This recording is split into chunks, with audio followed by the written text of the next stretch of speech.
Ubi miksu jan theke Nang phanke jadi ansi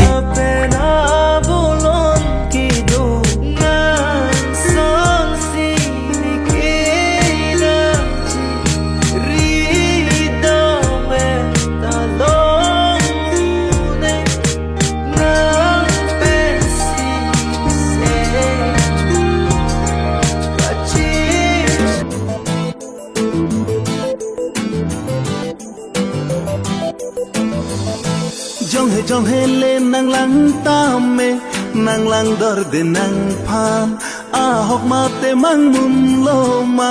chi pu thek the non an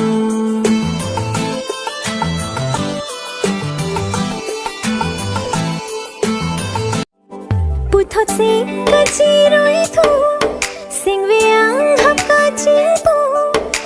kat kat le a phel dum ta in hong e manang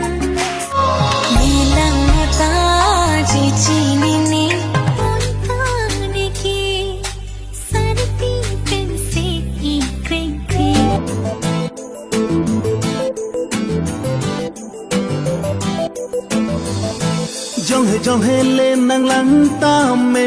nang lang dor de nang phan a hok ma te mang mum lo ma chi pu thek the non an